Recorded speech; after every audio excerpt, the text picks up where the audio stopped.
stand up on your feet. I'm not let you sit down just a second. Now just stand up on your feet. And, well, we're in Shaking Gates. And that's really what we hope to happen here tonight in the Spirit. Lord gave me a vision several years back of a river flowing. And the river, I felt like was the river of God. And it got to the edge, the outskirts of a city called Liberty, which is a good city in Kentucky. And when it got to the edge of this city, there were gates. And I seen the river flowing, and it hit the gates that were closed, and it couldn't get in. And it couldn't go through. And I seen that vision consecutively for several nights in a row. And the last time I seen it, the river kept coming with more force. And the gates began to shake. And they burst open. And the river of God, the river of life, that's where we're at tonight. The name of this church, the river of life, it began to flow through Liberty and on through Liberty and beyond Liberty. And so I seen that, and then I heard the Lord say this in my spirit. This is an experience, a spiritual encounter that I'll never forget. It's just imprinted on who I am. But I heard the Lord say, the noise you make will shake the gates. And I knew the ingredients of that noise, that sound, was praise, prayer, and prophetic. And as we release a sound that consists of praise, prayer, and the prophetic, it will literally shake the gates of a regional atmosphere. And I believe that together, we can do some good. But when we pray tonight, or when we praise tonight, this isn't just a typical church service. We're hoping that we're going to shake gates. So please take your liberty. And I know maybe we don't know everybody in here. Maybe somebody's from another city or another church or whatever. Don't let that hinder you tonight. We're all crazy, radical people in love with Jesus. Can I have a great big amen out there? So I just want you to take your liberty right now. You come here, we're hoping and believing to shake some gates and see Lexington turned upside down for Jesus and good and great, wonderful, awesome things happen. And so let's just agree. We're going to take our liberty. We're going to praise however you feel comfortable praising. Praise God even a little bit more. Sing a little bit louder, raise your hands a little bit. Just step out a little bit more because we're believing for God to do good things. And I'm believing that He's going to meet with us tonight. Y'all believe that? Amen? Yeah. And so I just want to greet you and welcome you. Be seated right now. Let you catch your breath, rest. Probably the last time you sit down the rest of the night. I don't know. I'm just not trying to scare you. But so glad you're here. So glad it's kind of cool in here. Thank you, Pastor Jesse, for letting us be here. And we've got a great team, a worship team that's coming in just a second. And right into worship. Phil Wynn is here tonight, and he's going to release some stuff. Brad Freeman is going to be releasing some stuff, and I'm going to share just a little bit and lead us in some prayers and stuff. So let's just take a second right now. Let's just pray, listen, invite Holy Spirit. His will be done tonight. God's will be done tonight. So let's just pray right now if we can, if we will. Lord, we just thank you. We worship you. Lord, we put our focus on you. We lift up the name of Jesus. We exalt you. We extol you. We adore you. There's nobody like you. We're in love with you. We want more of you, God. We want you to hook us up. Give us a fix, God. We need you. We like you. Every taste of you that we get, we want another taste of you. We just are after you, Lord. And we just thank you and praise you. And Lord, we just say your will be done. Whatever you want to do, God, you have permission. You have the official invite. So God, move in this service. Move in our songs. Move in our prayers, God. Move in the instruments, Lord Jesus. Move in this place, but move beyond this place tonight, God. Let great things happen in the spiritual realm, Lord, as the name of Jesus is lifted high, God. Let the Holy Ghost, God, begin to move. And Lord, we thank you and praise you, and we believe you for that, God. Let's give God a great big hand of praise. This is my good friend Brad Freeman. He's coming up here right now, and after he is finished, he's gonna receive the first form of worship tonight, and then we'll go into some singing and stuff. Brad Freeman.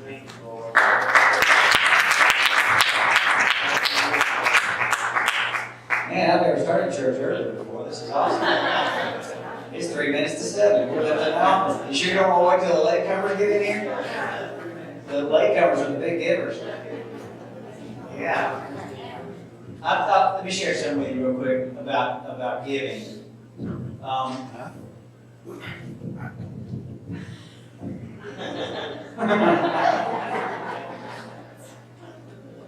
When you got saved, you got what they describe down in Clay County as born again. I'm from Harlan County, so I get to make fun of Clay County, okay? But,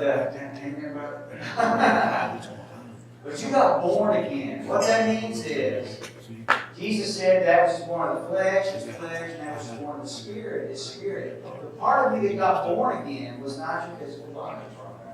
You got born again in the spirit part of you. You became what the Bible calls a new creature. And you weren't just, you didn't just get a new start. You got a new heart. And you were born of God. You understand what I'm saying? Josie's just got out of medical school. She's doing her residency right now. And I can tell you, when I go to the doctor's office, first thing they do when I walk in is they hand me a clipboard. And they start asking me what my daddy had. Anybody in your family have cancer? High blood pressure, sugar diabetes. Listen, I got news for you. You've been refathered. Yes. You grab that clipboard next time you go in there, you write down, my daddy is the author of life. And every good thing flows from him. He is the uncreated God. He's the origin of all goodness and joy and peace and blessing and favor. That's who your father is. Because you are born of God. Hallelujah! So what that means to me is that the very life of God has been born in me. And when I'm in the flow of that life, I'm seeing the same character and motivation that God has. I share in what moves Him. What moves Him begins to move me. You see, and I don't know if you know this about God, but it says that God is love and there is no fear in love. You think God's afraid? You think God's up in heaven wringing His hands over what's going on in the world? Oh, I can't believe it's so bad down there. No, He's not nervous. He's not scared. He's not afraid. There is no fear in love, and God is love. So I know that when I'm being moved by fear, I'm not being moved by the God life in me. Oh, can't wait. That's it. You see, God, the Bible says God loves a cheerful giver, not a fearful giver or a tearful giver. No. John 3:16 says that God so loved that He gave. And when love is at the heart of our giving, then we're in the flow of the God life in us. Paul taught 1 Corinthians 13, he said, you can give all your goods to the poor, give your body to be burned, but if it doesn't flow from love, you might as well keep your wallet in your pocket. That's what he said. And so I want to encourage you tonight. I'm not asking you to give so that you can get something from God. I'm asking you to tap into the God life inside of you. The generous, giving, loving heart of God. And just listen to what the Holy Spirit says. Amen? And that way you won't have to be afraid. Oh, if I don't give, maybe the Lord won't help me pay my light bill. He's got your back. He's got your back. Jesus told the boys in Matthew 6, He says, hey, look at the birds. They don't sow. They don't reap, but your Father takes care of them. He says you're worth way more than those birds. That's right. He says, look at those flowers over there. They're dressed better than Solomon ever was. He said they don't toil and they don't spin, but your Father takes care of them. How was He telling them that, guys? So that we would know that God's got our back. And that we don't have to do things in order to get God to take care of us. Hallelujah! You're born of God. My son and my daughter's 23 years old, my son's 22 years old, they both live out. When they come to my house, they don't have to drop $5 in a bowl before they get in my fridge. It's Daddy's house.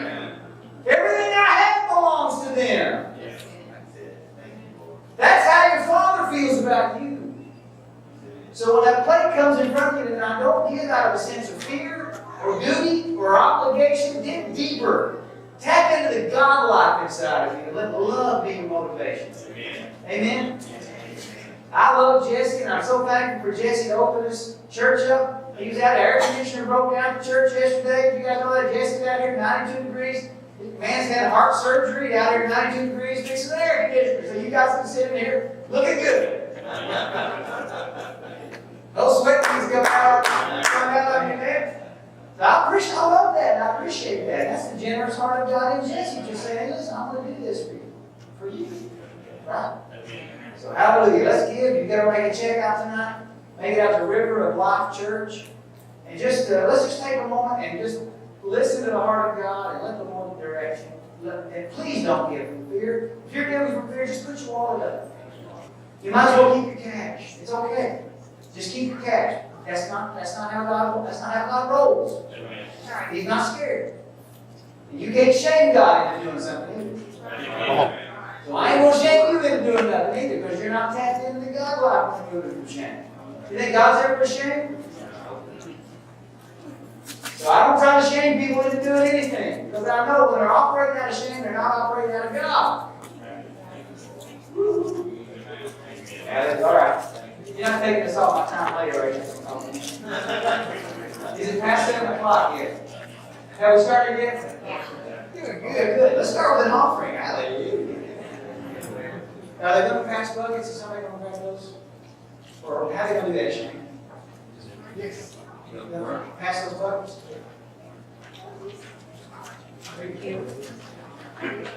Oh, they're right here? Is it? Oh, you want to come up?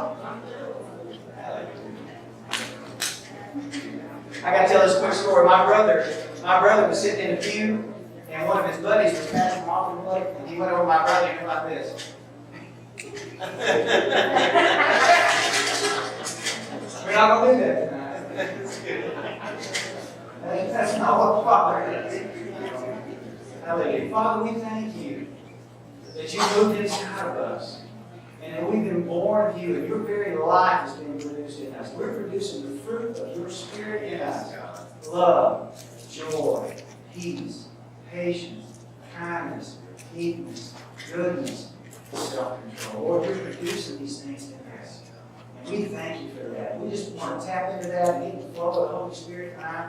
And I pray, Father, this offering will super abundantly supply every need of shaking the gauge and the needs of this church too, in Jesus' name. Keyboard's going on.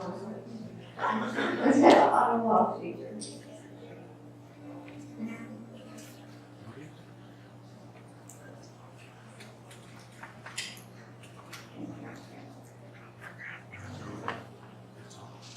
You know, we were in Lexington a few weeks ago. We were kind of getting those last few things done, and there was some national voices that really have apostolic and prophetic voice across the nation. And they just were so excited about what God was doing in Kentucky. And one of the things that they just both said, one of them was a guy named Doug Sheets, and another was Chuck Pierce. They said, if worship would be lifted up in these cities across Kentucky, that, in other words, there would be an awareness of what Father has done. Amen. There would be an opening of our eyes to see what God has done in our cities, and done in our families, done in our life. So, in other words, that's one of the reasons we're here in Lexington tonight, shaking these gates with worship and praise. So press into that tonight. Amen. Take your freedom and worship the Lord with all your heart.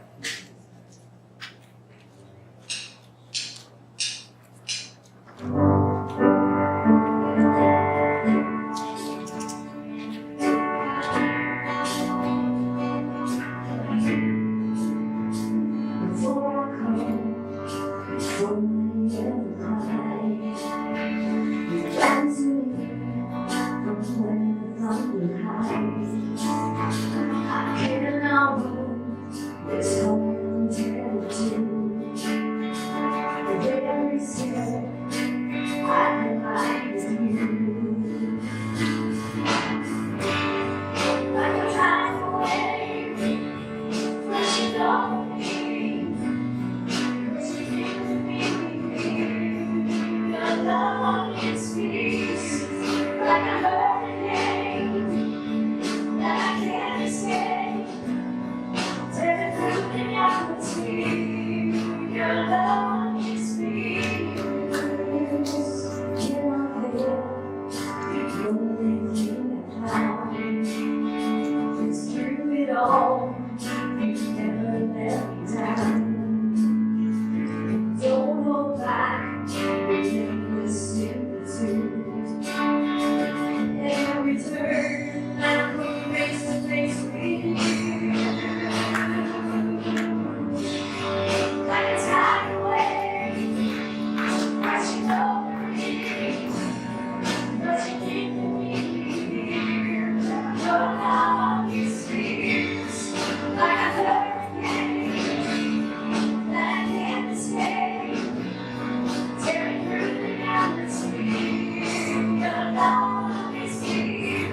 You seek me out. How could I be lost when you are walking around? You chase me down. You seek me out. How could I be lost when you are walking around? You chase me down. You seek me out. How could I be lost when you are walking around? You chase me down. You seek me out. How could I be lost when you are walking around? You chase me down. You seek me out. How could I be lost when you are walking around? Like a tidal wave, crashing over me, rushing into me. Your love is fierce, like a hurricane that I can't escape, tearing through the atmosphere. Your love is fierce, like a tidal wave, crashing over me, rushing into me. Your love is fierce, like a hurricane that I can't escape, tearing through the atmosphere. Your love is fierce. You chase me down, you seek me out. How could I be lost when you are walking around? You chase me down, you seek me out. How could I be lost when you are walking around? You chase me down, you seek me out. How could I be lost when you are walking around? You chase me down, you seek me out. How could I be lost when you are walking around? You chase me down, you seek me out. How could I be lost when you are walking around? You chase me down, you seek me out. How could I be lost when you are walking around? Like a tidal wave, crashing over me, rushing into me. Your love is fierce, like a hurricane that I can't escape, tearing through the atmosphere. Your love is fierce.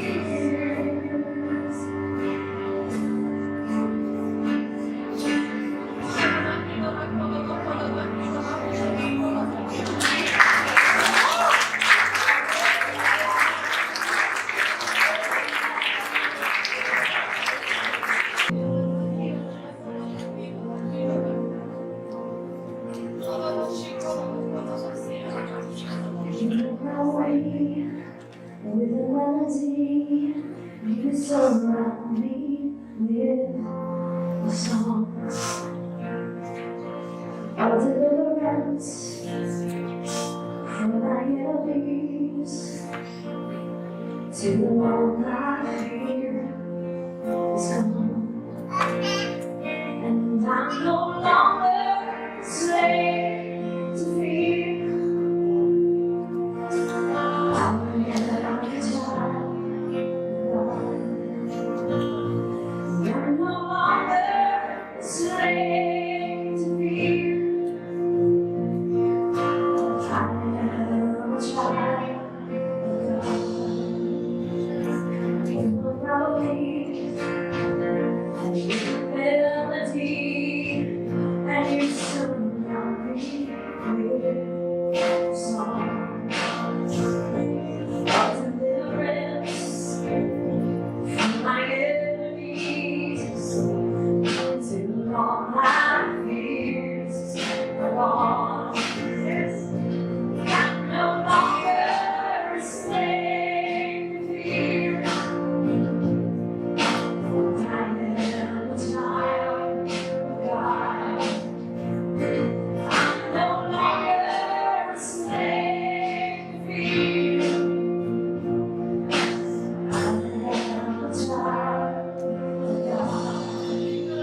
our souls deliverance.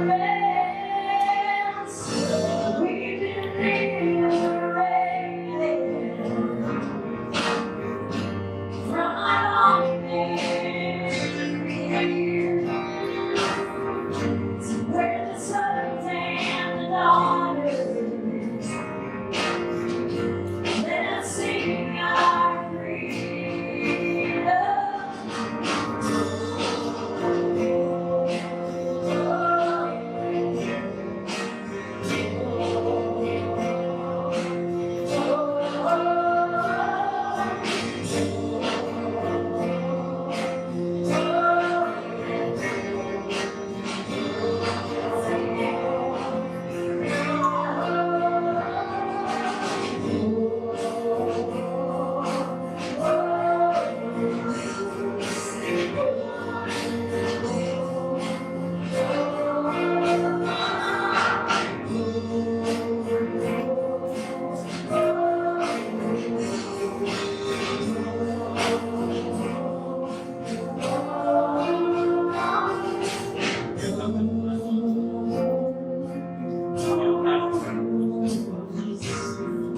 Sing your freedom.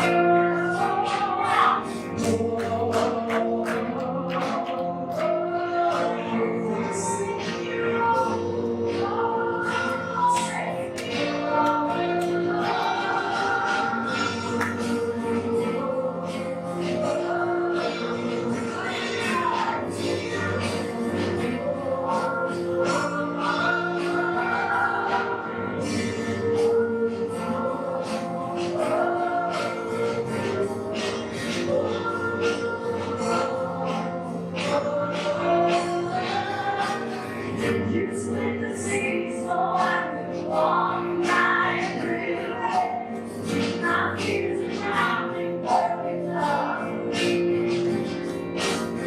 You rescued me so I would stand and say, I am a child of God. You split the sea so I could walk right through it. My fears are drowning, perfect love. You rescued me and I would stand and say, I am a child of God. I'm no longer a slave to you. I am a child of God. I'm no longer a slave to you. I'm a child of God. I'm no longer a slave to fear. I've been born of Christ. I'm a child of God.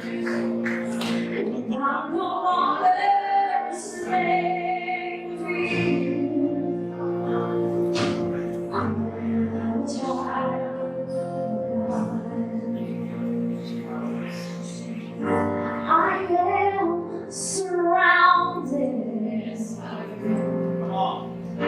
by the arms of the Father. I am surrounded by sovereign deliverance.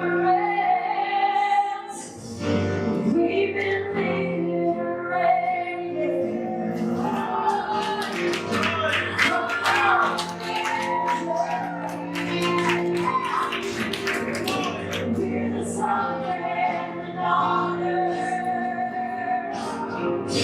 Let us sing our freedom.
see, I am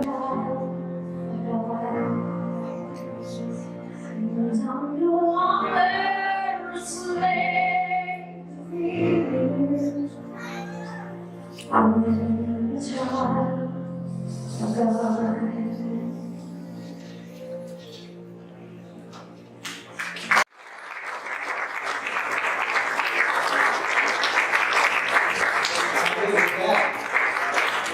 Amen. You have a seat.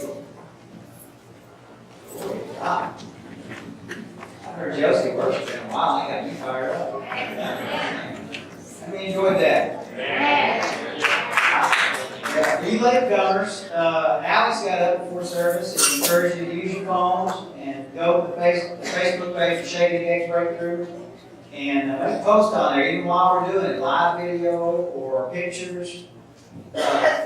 What it enables us to do is get what's being sung and spoken here out. Out. I'm glad you're here to hear this. You know, that's how faith comes, by hearing the word of Christ. So we want to hear it. But we can get this word out and let this seed be sown everywhere. I enjoyed filming Josie's worship over there. And I already posted it on Facebook. All right. You guys thought I was texting my girlfriend. Don't tell my wife, I'm just kidding. All right. I want to talk about the river of life. You know, Shane was talking about that vision that he had about the gates opening up and that river of life bursting through. I want to talk about that river of life. Jesus said in John 7:38-39, it says that on the last day of the feast, Jesus stood up and with a loud voice, and I like it when Jesus did something. And he stood up and with a loud voice, he said, out of your belly will flow rivers of living water. This he spoke of the Spirit, whom those who believed on him were later to receive. Now Jesus hadn't gone to the cross yet, and nobody had been born of the Spirit yet. But he was prophesying. He was saying, this is what's going to happen when the Holy Ghost moves inside of you. You know the Holy Spirit's inside of you? Anybody a believer in him?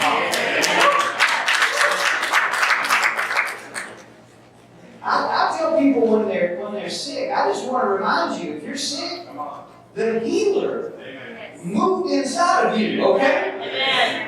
He's not off on a planet 9 miles south of Mars. You carry the healer with you. That's right. Come on.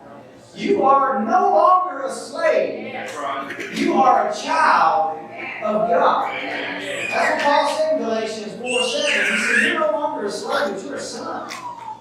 You are a son or a daughter of God, and that means something. That means that life has moved inside of you. Amen. And now in your innermost being, in your belly, there are rivers of life.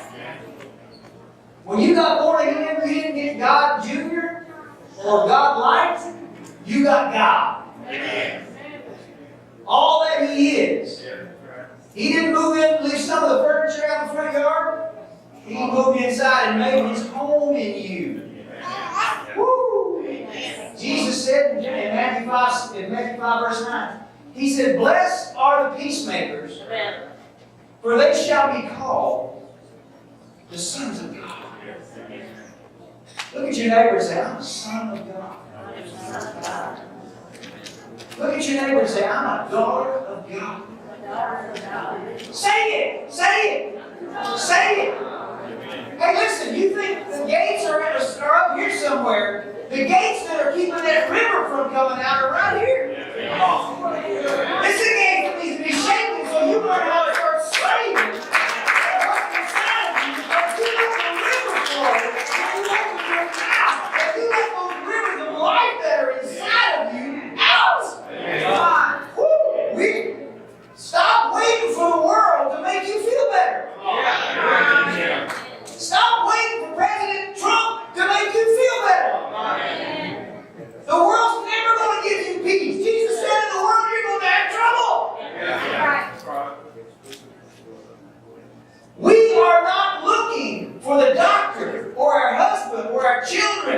the economy to give us peace.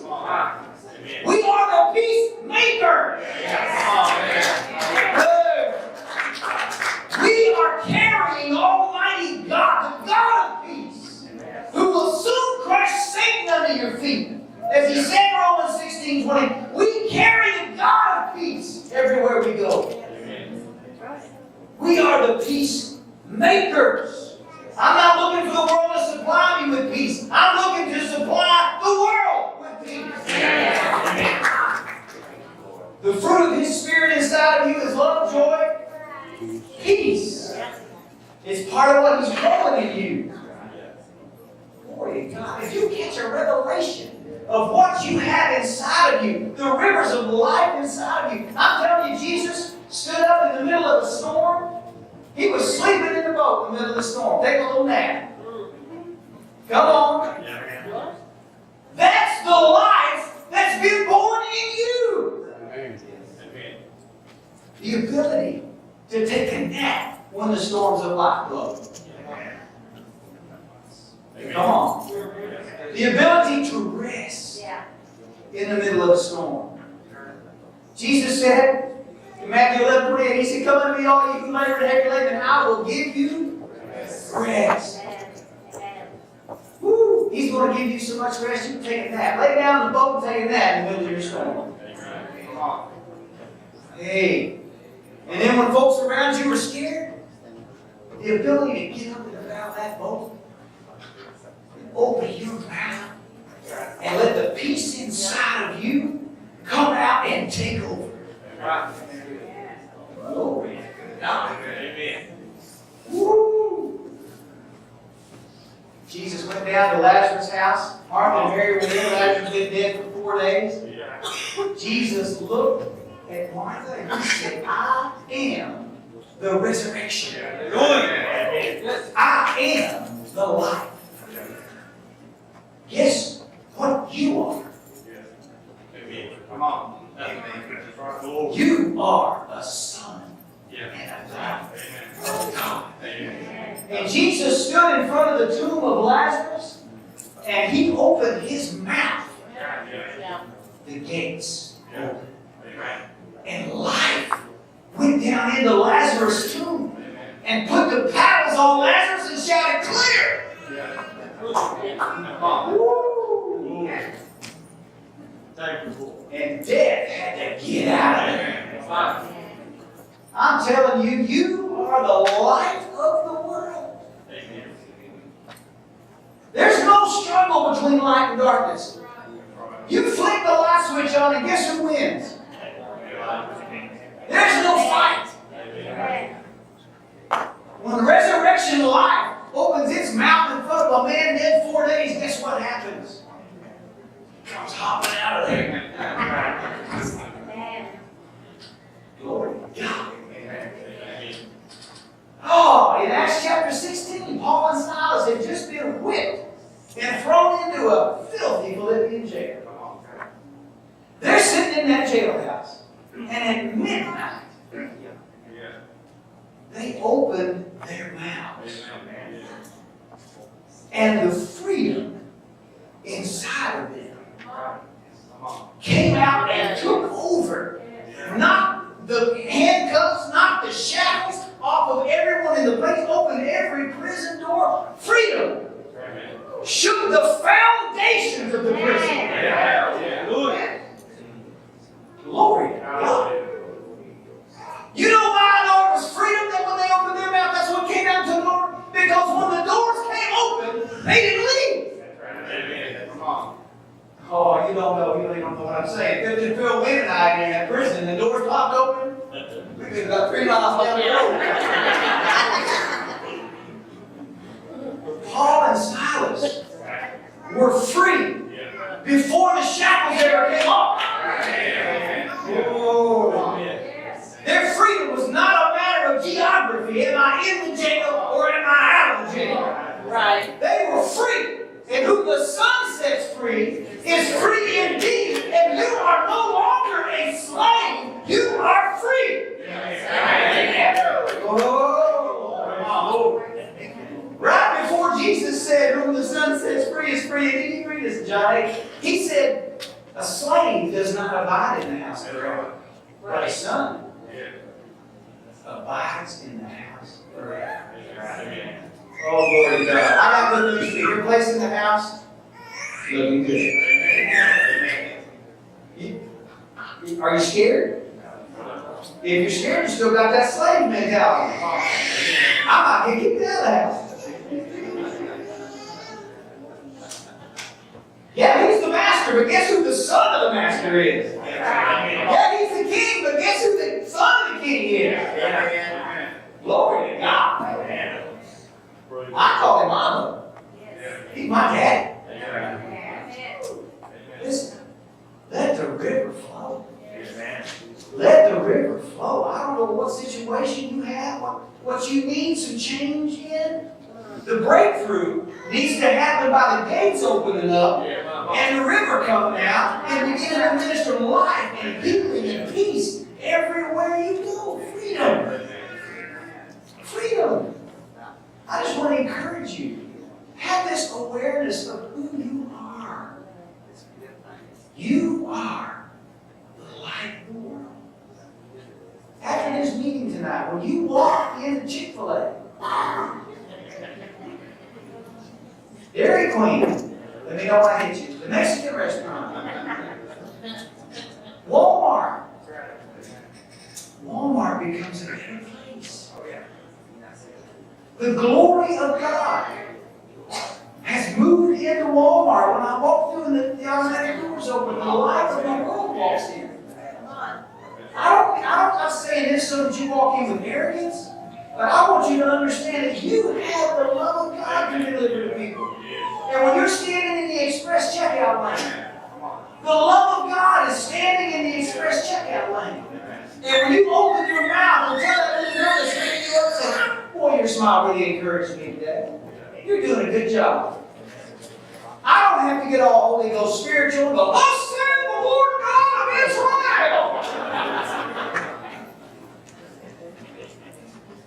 You don't have to get all weird to love on people. Jesus said, I was hungry, you gave me something to drink. How practical is that? Right? So just let the love of God flow out of you like a river. Let the peace of God flow out of you like a river. Let the life and the freedom inside of you begin to change the world around you. Because when God moved inside of you, heaven moved inside of this earth. I'm literally heaven and earth. Paul described it this way in 2 Corinthians 4, verse 7. He said, you have a treasure in these earthen vessels. You know you have a treasure inside of you? Come on. Oh. And it's time we saw His kingdom come and His will done on earth as it is in heaven. Let's get what's in here out here. Glory to God. And the way you're going to do it is to shake the gates. Just start walking through your house and let the river flow. Just holds the whole place down. Hallelujah. Bill, it's all you. Wow. Thank you, my friend. I love doing ministry with the guy right there. Can you tell why? We recently did a series of podcasts together, and we got having so much fun, and we ended up doing like 5 straight podcasts just talking about the Word of God. Brad Freeman podcast. I'm telling you, get on there, and I promise that you'll be blessed because it's the Word of God. Aren't you glad that you live in a day where it's not church as usual? You see what I'm saying? And I've been serving the Lord for over 40 years. And I've never regretted a day of being born again, blood washed, spirit filled, child of the living God. Not one day have I regretted that. But I would be a liar if I didn't say that I have seen things shift in the body of Christ and shift in the people of God and shift in this city and in this state, and shift in this nation, and shift for serving the Lord for 40 years and going to church and worshiping God and giving offerings and doing what God told me to do and obeying the Lord. You know, loving every minute of that. But how many of you know Jesus rebuked them one day? He says, listen, you can look out the sky and see red sky at night, sailor's delight, you know? Red sky in the morning, sailor's day. You can discern if bad weather's coming, but can you not discern the times that you are in? We have to be able to discern the times. You understand? The Lord is about time because He set time. The Bible says He put stars and suns and moons in the sky to establish time. You understand what I'm saying? And sometimes we forget that time is just a construct. It's just, in other words, God constructed that for us to be in so He could train up sons and daughters. Can you get a hold of that? But the beautiful thing is that if you begin to move into the Spirit, you begin to understand that we're not limited by time. The Bible says in the book of Galatians chapter 4 that when the fullness of time had come, God sent His Son, born of a woman. You know what I'm talking about. Amen? He said, and those who believe that, those who are transformed by that truth, grab hold of Dr. Sen. He said, they don't live in a slave mentality, thinking that, today I'm okay with God, tomorrow I don't know. He said that they think like sons and daughters, and here's the evidence of that. They no longer look at the world through, this is what it says, days, weeks, years, and times. Yeah. Did y'all ever read that? Galatians 4? They don't see the world that way. They're not waiting on God to do something. They know that at the fullness of time, God did something. Hallelujah! He sent His own Son, and He conquered death, hell, and the grave. And He transformed the universe. I had a strong prophetic dream last year. And in this dream, I just kept getting these clues from God, and each one had to do with time. It'd be stopwatches and calendars and clocks, and every clue was getting me. And finally, I found myself standing on a city street, and I heard someone say this to me. They said, you want to know why you're in this place at this time. And I turned over, and I saw the prophet Bob Jones sitting over in a rocking chair. And he said, follow me. We went through this building, and we ended up on another street, and we were looking down, and I saw the sun just down at the end of the street. When I saw the sun, suddenly there was an eclipse. And this beautiful sun just got covered. You understand what I'm talking about? And so I came out of that dream, after I saw that eclipse, and I thought, I don't know what it is. I was telling someone in the dream, they said, oh, that's coming up in 2017. I said, what do you mean? They said, there's going to be the great American eclipse. And they said it's going to be only seen in one nation in the world. And it's never happened in the history of our nation. And it's going to happen to them. So here I am thinking in an old mindset and thinking, actually, I'm just going to get transparent with you. I was thinking like a slave. Because according to Galatians 4, I was still looking at the world through days and weeks and years and times. And this is what hit my heart. I thought, wow, that means that when that big eclipse happens, God's going to do something. I was thinking, when that eclipse takes place, that means God's going to do something. That was where my heart was. Holy Spirit corrected me real fast. He said, no. He said, that's not the eclipse you're supposed to be looking for. And He took me into the Word of God, where it says that when Jesus hung upon the cross, from the 6th hour to the 9th hour, there was great darkness upon the face of the whole earth. And the Lord said to me, He said, that is the great eclipse. And at that moment, everything I needed to do got done. Hallelujah. He said, so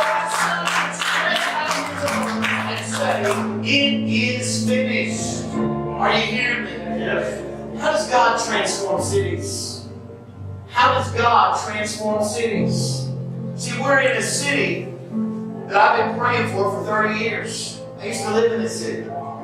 God would wake me up at 3 o'clock in the morning. I would get out and drive New Circle Road, just pray over the lesson. And pray in the Spirit, and pray over the city, and listen for what the Holy Spirit was saying over this city. The Lord said this city is a citadel. It's a citadel. You know what that means? A stronghold. And then I remember so clear, I wrote it down in my prayer journal. The Lord said, He says, it seems to be controlled by the enemy. He said, but one day my people will enforce my rule, and my presence will fill this city. My people will enforce my rule. You understand? 2 Samuel chapter 5, David looks at a city that God wants for that to be his capital city. It's called Jerusalem. Are you still with me? And he wanted to take that city, but it was a citadel. It was a stronghold. And they couldn't get in. It was so strong that the enemy would put the blind and the old and the children and the weak up on the walls and say, we can guard the city with these folks. Because we're so strong, you can't ever get in. And if we're not careful, the enemy will sometimes convince us that our cities are so held by the enemy that there's no way we can change the atmosphere. There's no way we can change what's happening in our government. In other words, we listen to the voice of the enemy who put those weak and broken and blind people up on the wall. We think there's no way. This city's just too controlled by the enemy.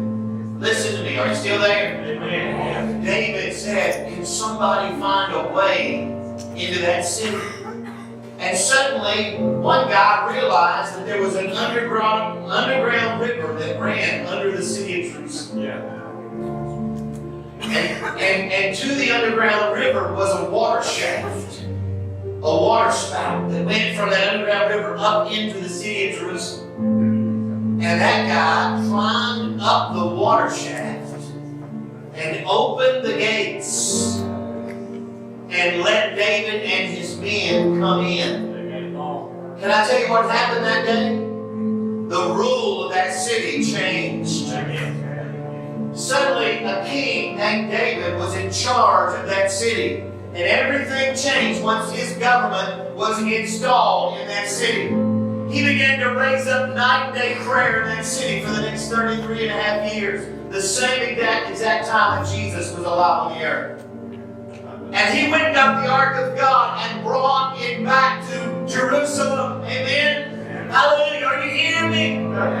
And literally, there was such a move of the presence and the glory of God that had been restored to that city that he was able to hand that off to the next generation. Hey, listen, it's about our sons and daughters. It is about us emptying into the next generation. It is about us raising up a generation that will be fathered by God. It's about changing the rule of government in our city. It's not darkness. It's not the devil. It's not what we see with our eyes or touch with our hands. Listen to this. Last thing, and then we're going to go back into worship. And hear me. God says that this strong city, that the people of God are rising up to enforce the rule of heaven. Amen? Amen. And watch this. Galatians 4, same place where it talks about not looking at things like God's going to do something, but that God has done something. It says this.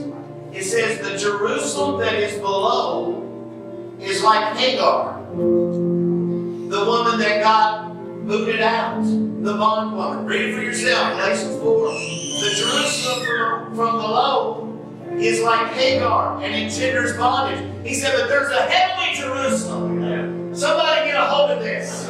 He said, and that city is the mother of us all. I want you to get a hold of this, guys. We're not enforcing the rule of an earthly city. We are enforcing the rule of a heavenly city. Thy kingdom come, thy will be done on earth as it is in heaven. Amen.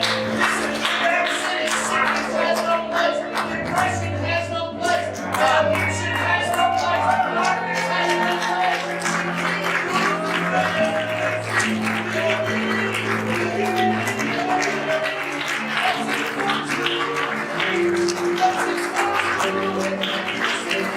Lord, have your way in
with stories. Story that just keeps building. A story that's good, that's bad, that's bad, that's bad, that's worse, that's good. It's a very detailed chapter of some things that are going on for Paul and Silas and others.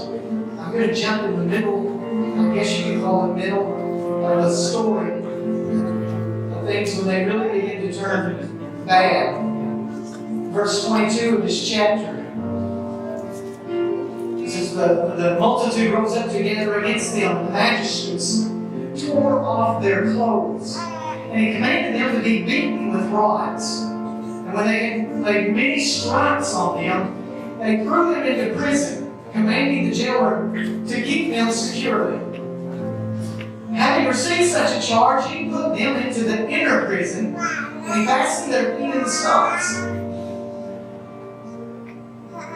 The stocks were very uncomfortable. If you study history and Roman prisons, usually the stocks were made in almost like an X shape. And they could fasten the prisoner's feet, they could fasten the prisoner's hands, and even the prisoner's head back to the stocks. Extremely uncomfortable. You just couldn't get comfortable. Every part of your body is stretched out, and you could crank that until it was certain that they were uncomfortable.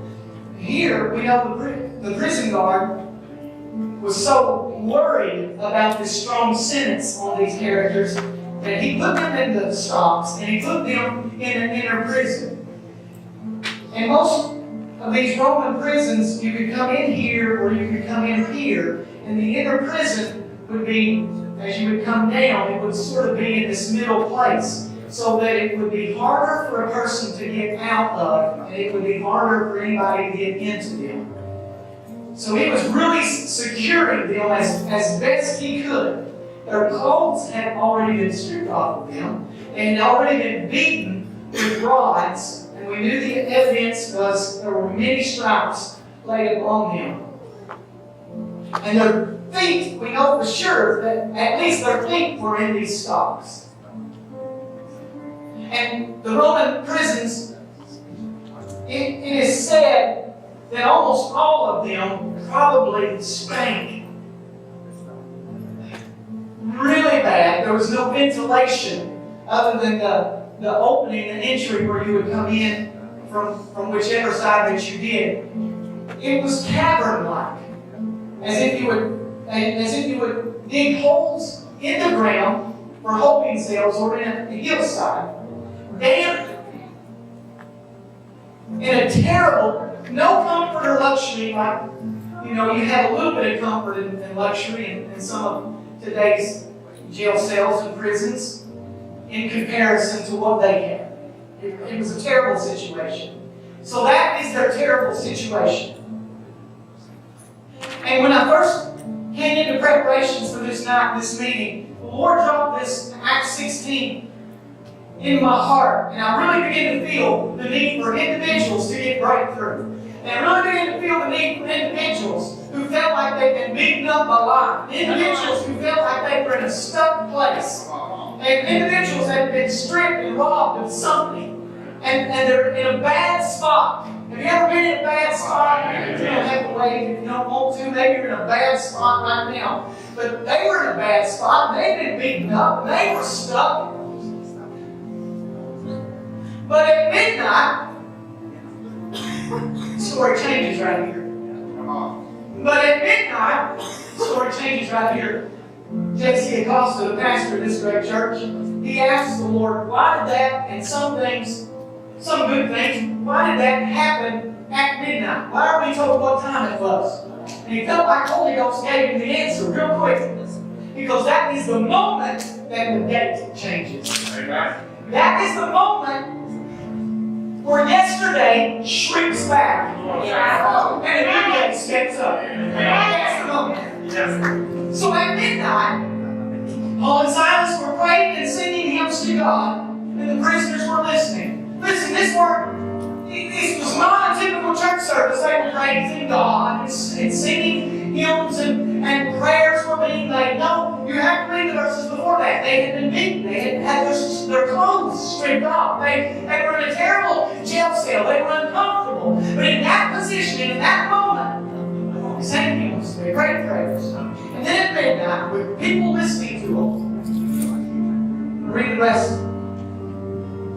Suddenly there was a great earthquake, so that the foundations of the prison were shaken, and immediately all the doors were open and everyone's chains were loosed. And we know, Brad gave his commentary about what happened here. They didn't run away. Everyone got free. There was a great shaking that happened, and the earth began to quake.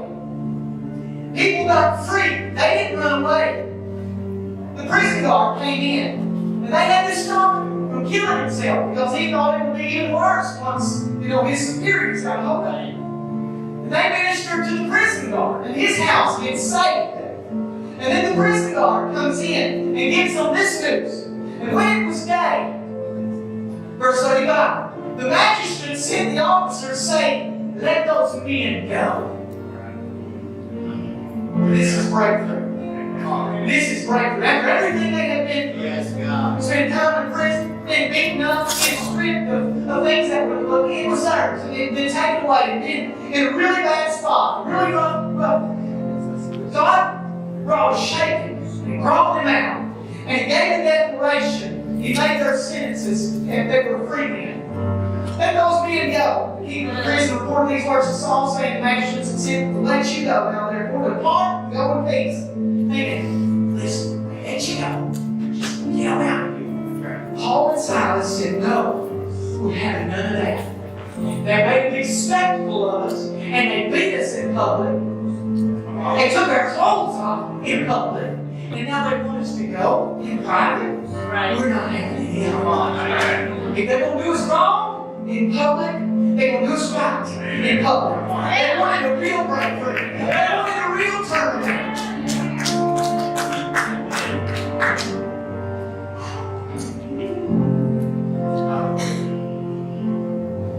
I feel like the Lord wants me to declare.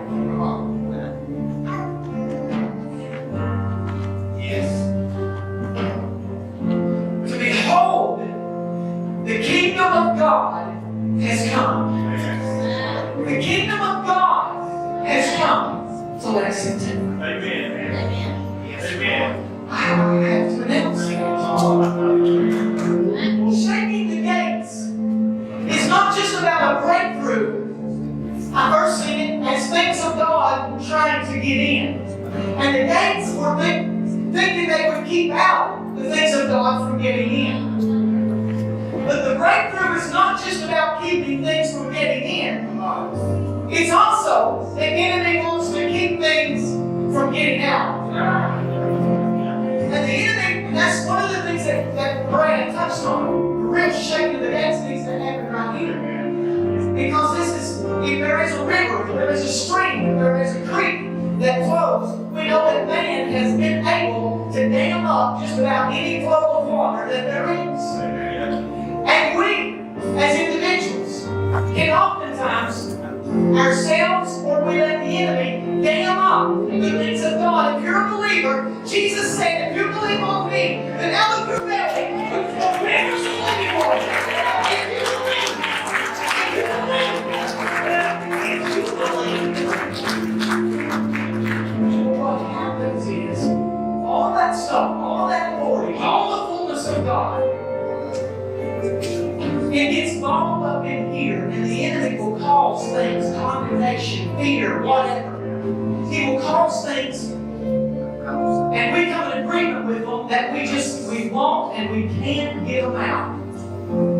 So the breakthrough that's happening tonight, I believe in Lexington, is what the enemy is trying to bottle up. There's a breakthrough happening in the spirit tonight. I need an amen so bad right there. I need an agreement in the spirit. I need somebody to say, yes, Lord, there's a breakthrough happening in the spirit over the city of Lexington, and everything the enemy is trying to bottle up and to cage in. It's coming out. The holy is coming out. The praise is coming out. The shout is coming out. The victory is coming out. The victory of the life is coming out.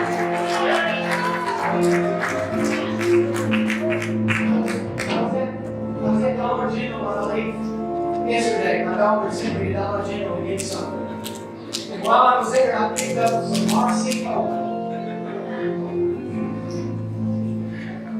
And when I got that RC Cola, I put it in my basket. I had one of them hands carry baskets. And that's the only thing I had in my basket. I was going to get one other item. I was going to get some hamburgers. I didn't have that yet. I instead went and got RC Cola. And I put it in the basket. And I had the strangest, I'm just going to say it was from God now. I feel like God spoke to me and told me to sit that basket down and take a picture of that RC Cola. I just thought it was the silly voice on the inside of me that talks to me every now and then. Anyway, but now I really do believe that it was God speaking to me, and I took a picture of my RC Cola bottle. Just a moment ago, the Holy Spirit brought back a story to me, and I had to tell y'all a story. Can I tell y'all a story? I'm going to tell y'all a story. It's not lying, I tell you a story. Anyway, several years ago, I was at our church at the time in Stanford. In my office, I had a glass collector's antique item RC Cola bottle from 1972 or 4. It was from, we'll say 74, because I was born 1 year close to that. And my wife bought that bottle for me because she knows I have a great affection for RC Cola, and so as a present, she bought me this bottle. I had to search, and it was of the maybe the Preakness. It was Kentucky Derby from that year. And it was a collector's edition, and it had the Kentucky Derby, maybe even the Triple Crown. I think it was a Triple Crown winner that year. Anyway, that's what it was. It was this collector's item, bottle full of RC Cola, never been opened, and it sat on the shelf in my office.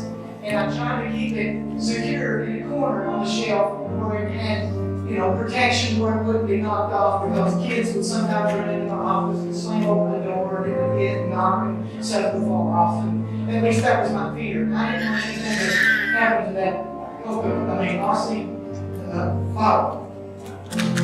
And one morning, early Sunday morning, I'm the only one at the church, and I'm there in my office, and I'm studying, and just nothing else happened. That bottle over there on the shelf securely falls over, rolls off the shelf, and hits the floor and breaks and spills out. And I'm just watching in horror. My heart's breaking with this. And then I thought, how did that happen? I had that in a good spot over here by itself. So I got up, and then after I got up with the spilled RC Cola, I then looked. The other side of the shelf, I had a few books, and the last book in that row was a tape series, a cassette tape series. Y'all know what cassettes are, right? I had a tape series from a teaching series from a preacher named Ray Hughes, and this tape series had just all of a sudden decided it wanted to look around. The tape series was called The War Horse. The War Horse slid out and all the way across the shelf and hit the pop bottle commemorating the racehorse. And the racehorse fell off and broke. And I knew that meant something. I didn't know what it meant, but I knew it meant something.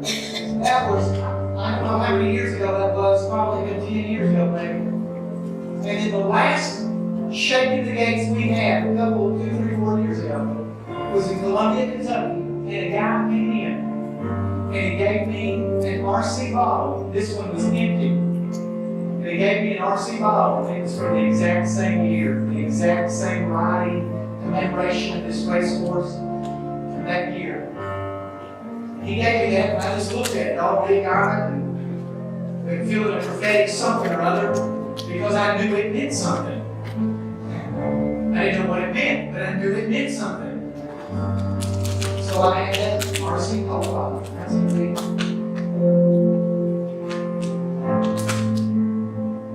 I believe, see, with a racehorse, you have some of the fastest creatures on the earth, the fastest horses in the world.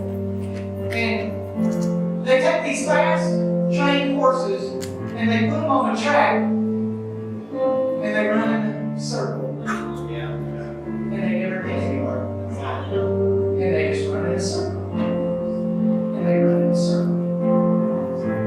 And that's what they do. And the racehorse was interrupted that day by a war horse that jumped in the middle of that cycle, getting nowhere, and it broke the cycle.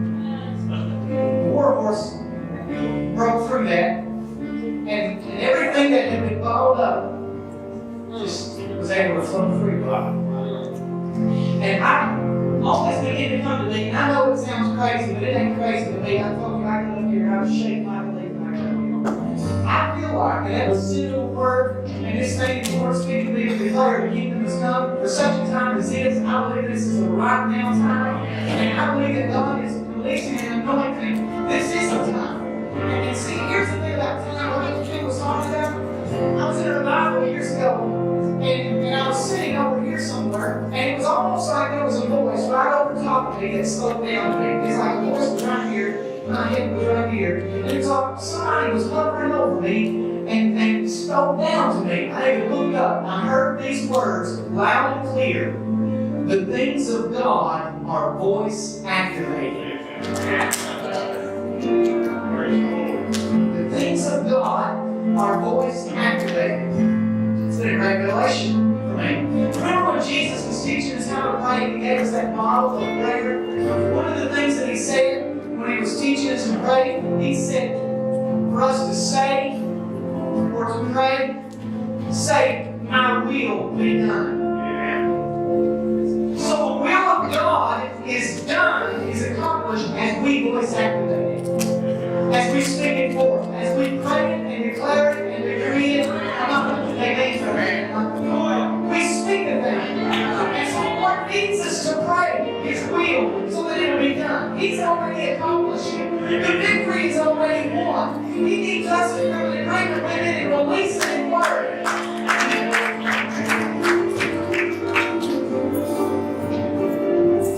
And this thing, this whole thing, this racehorse and this war horse and this, where have you been lately? Where did you just come from?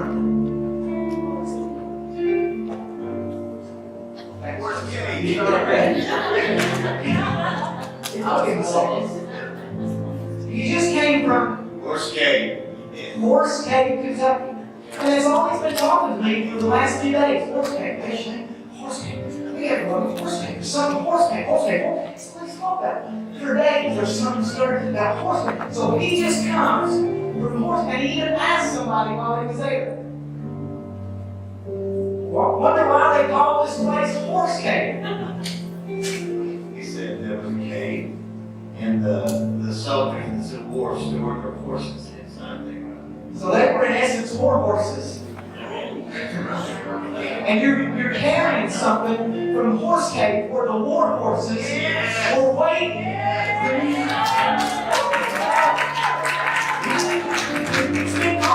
It's all he's talking about for days.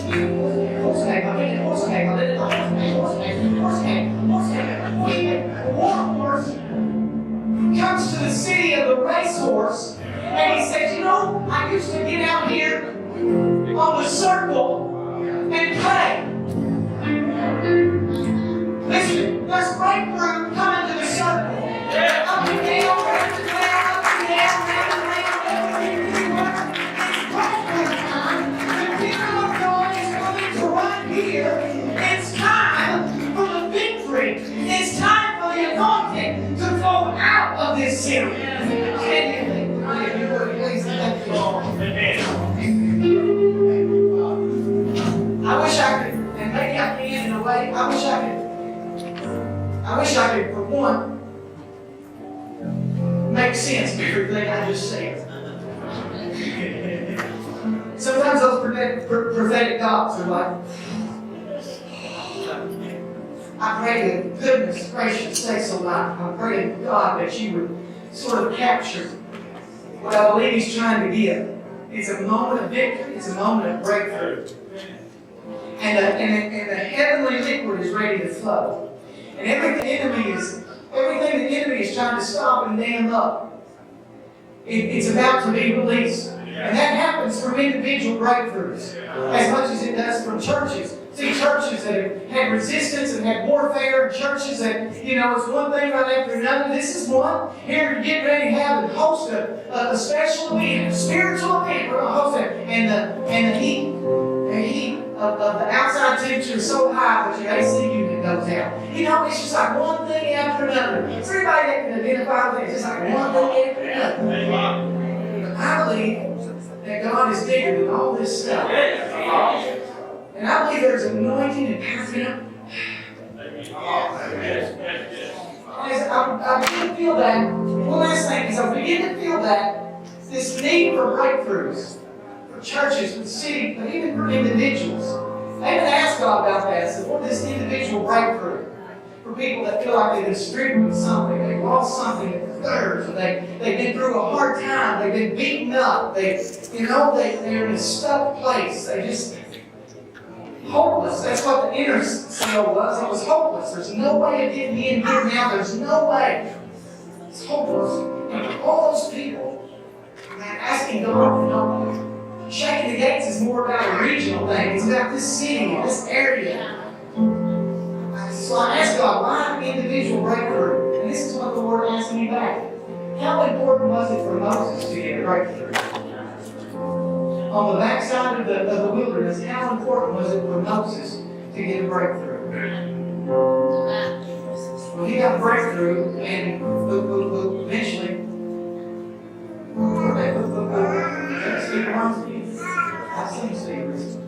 so anyway, the individual breakthrough ended up leading to a national, a Hebrew nation got that breakthrough. He split the sea. It's like, about a breakthrough. Let's just take a second for the Spirit of the Lord is. Holy Spirit. Holy Spirit. Another thing I would pray for one that these dots would sort of connect for you. You begin to make sense of the significance of what God is trying to do. And number two, if I could just get with spiritual leaders and pastors right here, right around here, if I could say something to them, just encourage them and let them know this is your day. Hang in there. Breakthrough is now. Amen. Breakthrough is now. Yeah. God is bigger than your boogeyman. Everything the enemy's been trying to hold back and suppress. Big Jesus, big Jesus. I want to pray right now. I want to pray for those. You might be in this room, or you might be, you might see this. By the way, if you want a video of the service, the entire service is being recorded, and I think they have those that you can get for $10. You probably have to see those guys at the sound booth, and they can hook you up. They told me to tell you that. $10, and they give you a video of the entire service. They might have to get your address. They can mail it right out to you. But if you're taking notes, you look, some of this stuff is on Facebook even right now. I want to pray for those that need breakthrough. Matter of fact, I want to make sure somebody is getting this. If nothing else I've said is recorded. You got this? I want to pray for breakthroughs for individuals that need it. And I want to ask them just to say, every head down, every eye closed, every mouth open. God, real quick, if you need breakthrough, just slip your hand up, put it right back down. If you need breakthrough, okay? You can see all over the room. It's like 90+% of people that I need breakthrough. So we're going to pray for that. We're going to pray for that right now. Father, I pray for every person that's been through it. I pray for every person that the enemy has come in and tried to strip them of something or take away something from them. I pray for every person that's hurting because of that, that's hurting because of that which they've lost. And I pray for every person that's hurting because of the beating that they've taken. It's probably a type of beating. Maybe they've not taken a little beating, but life has beaten them up. And situations and circumstances have really beaten them up, and they feel beaten down. And those that feel like they're in a stuck place, and those that feel like they're hopeless, I pray for them right now in the mighty name of Jesus Christ. And Lord, I know that you're the glory and the lifter of their heads. And I pray a rushing Holy Spirit to them right now, to break every chain, to break them out of that stuck place, to break them out of that place where they feel like they're stuck, and they feel like they can't get out, they feel like they can't get up. I say this is the midnight. This is the moment that you're yesterday. It's a new day. It's a new moment. It's a new season. Receive your breakthrough now. Let it begin now. Somebody just shout yes.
There's breakthroughs happening in the churches and the city and places right now.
praying. Just continue to pray. Breakthroughs happening all over the place.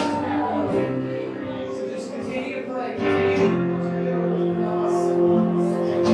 Listen, if you need prayer, you want prayer, don't leave here without getting that. There's people everywhere that want to pray for you. Come get somebody to pray for them. Everybody that would, that would join, just lend their voices right now. Let's take about 2, 3, 4, 5 minutes. Let's just begin to pray for Lexington. Begin to pray for the pastors of the churches. Begin to pray for this city. And you might be from another city. But I'm going to pray for this city and this region. That's why you were called from your horse cave. You were called from your horse cave.